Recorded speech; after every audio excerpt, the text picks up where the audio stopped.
జగన్మోహన్ రెడ్డి గారు అమెరికా చరిత్రలోకి ఎక్కాడు ఆయన. అంటే అదానీ గారు అక్కడ అమెరికా బ్యాంకులో తీసుకున్న లోన్లో 10,000 కోట్లు లోన్ తీసుకున్నాడు. 2,000 కోట్లు సుమారు ఒక 100, 150 తక్కువగా 2,000 కోట్లు జగన్మోహన్ రెడ్డి గారికి లంచంగా ఇచ్చాడని చెప్పి అమెరికా ఇన్వెస్టిగేషన్ ఏజెన్సీ చెబుతా ఉంది. ఇప్పుడు అమెరికాకి ఏం సంబంధం దీనికంటే, అక్కడ బ్యాంకుల్ని దివాళా తీసే విధంగా ఇండియా నుంచి వచ్చి ఇక్కడ లోన్ తీసుకుంటా ఉన్నారు. ఆ డబ్బులు దేనికి వాడుతున్నారంటే ఇక్కడ అభివృద్ధికి కాదు, వాళ్ళు ఇండియాలో లంచాలు ఇచ్చుకోవడానికి వాడుతున్నారు. దానిలో ఉదాహరణగా జగన్మోహన్ రెడ్డి గారు ఇది ఉదాహరణ చెప్పారు. ఇప్పుడు చాలా మంది అనుకోవచ్చు, జగన్మోహన్ రెడ్డి గారు 2,000 లంచం తీసుకుంటే మనకు వచ్చిన నష్టం ఏంటి అనుకోవచ్చు.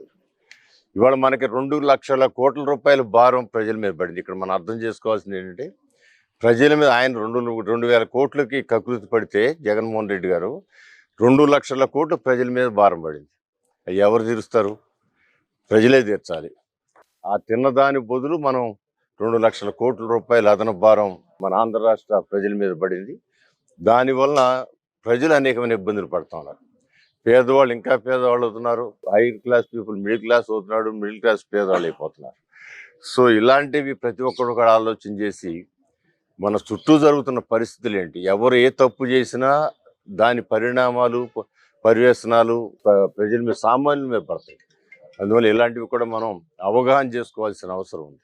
ఒక వార్త వచ్చింది అంటే అమెరికా అంటే అగ్రరాజ్యం, అది అలాంటి అగ్రరాజ్యంలోనే 1,785 కోట్ల రూపాయలు జగన్మోహన్ రెడ్డి అని ఒక ఆంధ్ర ముఖ్యమంత్రి అదాని వాళ్ళు లంచం ఇచ్చారు అని చెప్తే ఎంత అవమానం. అది భారతదేశానికి అవమానం, భారతదేశం ద్వారా మన తెలుగు వాళ్ళకి మరీ అవమానం. ఇవన్నీ కూడా గమనించుకోవాల్సిన అవసరం ఉంది.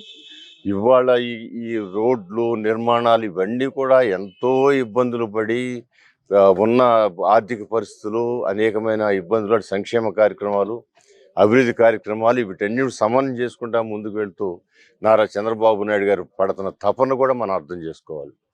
ఆయన సంక్షేమ కార్యక్రమాలు ఏమాత్రం వెనకడిగేసే పని లేదని చెబుతా ఉన్నారు.